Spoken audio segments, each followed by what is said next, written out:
Rất tinh là quý giờ. Chị nó nữa chị ăn. Chị chơi ra. Cô mình chỉ có mặt đâu. Ấp tầng lo này. Ấp tầng lo này. tôi thấy mỏ nó. Chị ấp tầng.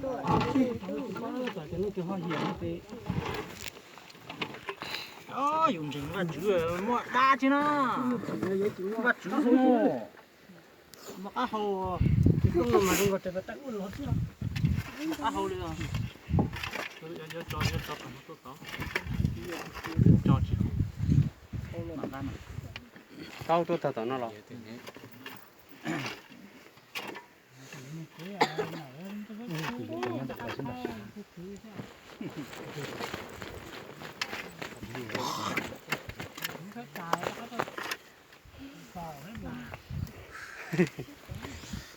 Chả không còn gì lấy đầu nữa à cho cá trò hồ bé cho cá trò ông gì xí hở rồi.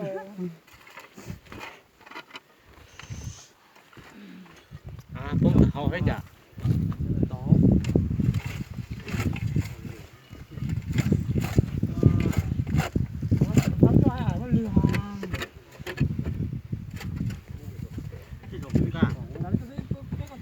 Chả cô hủ đi ở phần ta. Mất khi quay không nên là khi chỉ tao nè. Lên chia chỉ tao chia là. Mất khi bé say thế ra. Chỉ tao cỡ. Cho nó chỉ tao cỡ. Xin chả in. Anh ơi, quay phụ chết khí chứ à. Quay cùng. Mất tí cho em mà ấy trong sách. Chị nhận ra mà. Đi cho tôi là con. Tí nó. Tí ở giờ cái tí có tôi phải một tuần đã. Tí to tôi tổng vào. Lúc không cho bạn em không thấy chị đâu. Giờ nó có đó rồi. Sao anh em muốn rồi đi hội đó. Không thấy không.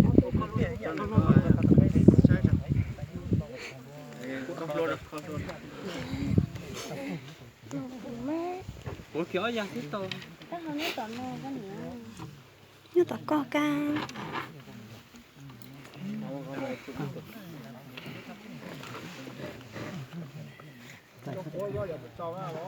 Sao? Cá bún khá hậu vậy. Cá hồ. Còn thế tao cho không quá. Có lâu ní.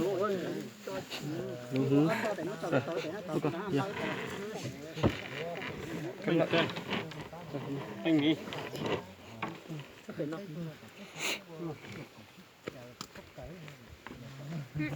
Tao á.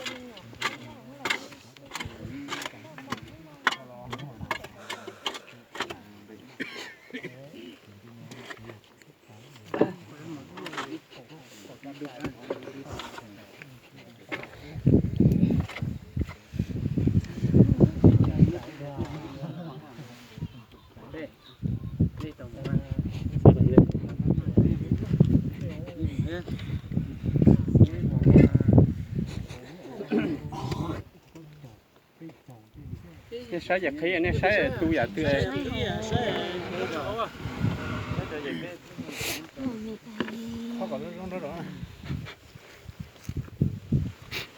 Cô tụi mấy tôi nuôi với sao một nơi mò.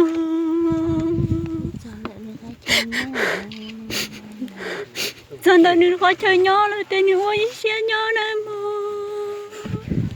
Mấy tôi nuôi với nhỏ. Mình cho kì lò đó. Cũng không mà không tôi chấp lần tay ơi. Dạ, cho con có tiếng khẩu trên tàu sai tên mình Không chữ chỉ bỏ không tôi chấp tên mình chăn lần. đá nào cũng không đâu cỡ. Sao chỉ tao nó tụi nó tôi nuôi với sao nhỏ như vậy. Nên nó tôi nữa mà. Nè, ôi xe nhau thật là do này đẹp tê. Người ta cứ sân nữa, người người ta giống một chơi nó. Cô tôi men giờ. Con nói tí là mỗi chỉ cho em thì cool.